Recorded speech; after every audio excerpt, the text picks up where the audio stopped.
یہ صدیاں گزر گئیاں، ساڑھے بزرگ فیصلے کر گئے۔ اعلیٰ حضرت بریلوی لکھیا حق بدست حیدر کرار، لیکن امیر معاویہ بھی ہمارے سردار، اور ان پر تان و تشنیع کار فجار۔ اور کوئی نہ گل لبھی، ہن تقریراں نہیں چل دی ہو، پہلے تسی ساڑھے خلاف بک بک کر دے ہو، ہن صحابہ دے خلاف بھوکن لگ پے ہو، دور دور کتے ہو اور دور دور کتے ہو اور مال کا نہیں پہ گئے ہو۔ بس ان کے لیے یہی میرا جواب کافی ہے۔ جاہل اور کئی رافضی بات کرتے ہیں کہ یزید کی جو ماں تھی وہ عیسائی تھی، ٹھیک ہے، یہ بات غلط ہے۔ یزید کی جو والدہ ہے یعنی حضرت امیر معاویہ رضی اللہ تعالیٰ عنہ کی جو بیوی ہے ان کا نام ہے میسون، حضرت میسون۔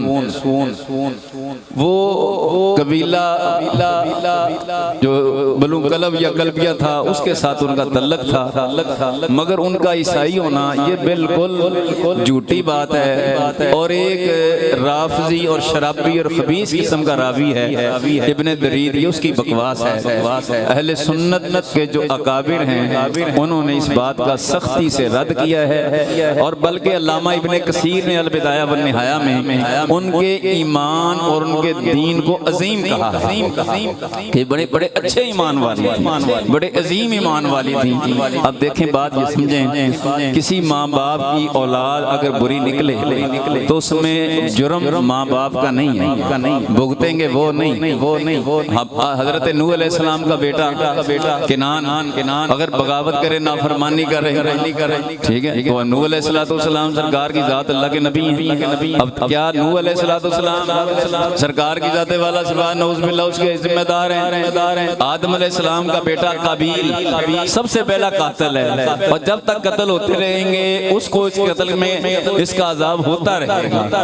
اب آدم علیہ السلام تو اس کے ذمہ دار نہیں ہیں، وہ تو اچھوں میں برے، بروں میں اچھے بھی ہوتے ہیں۔ سیدنا معاویہ صحابی ہیں، اور حضرت معاویہ رضی اللہ تعالیٰ عنہ کی جو زوجہ حضرت میسون ہیں وہ تابعیہ ہیں، یعنی انہوں نے صحابہ کا دور پایا، صحابہ کی زیارت کی، خود حضرت معاویہ صحابی ہیں۔ ان کے بارے میں یہ کہنا ہے کہ وہ عیسائی تھی، اور ایک بدبخت کی میں نے تقریر سنی جو ہمارے علاقے کا بھی ہے، وہ بھی اس طرح کی بکواس کرتا تھا کہ جی وہ اس کے جنان حال جو تھے وہ عیسائی تھے، اور جناب اس قسم کے جو جکڑ مارے اس نے کہ جی انہوں نے اس کو انجیل پڑھائی، بائبل پڑھائی، سب باتیں بکواس ہیں اور سب باتیں جھوٹ ہیں۔ یہ باتیں سمجھیں، جس کی جو بات ہے، مثلا یزید کی بات ہے، یزید کو برا کہو، یزید پلید ہے، کل بھی ہم اس کو پلید کہتے تھے، آج بھی ہم اس کو پلید کہتے ہیں، مگر کب جب اس نے خباثتیں کی، جب اس نے خباثتیں کی، اس کی پلیدیاں ظاہر ہوئیں تو اہل مکہ مدینہ نے اس کی بیعتیں توڑ دی۔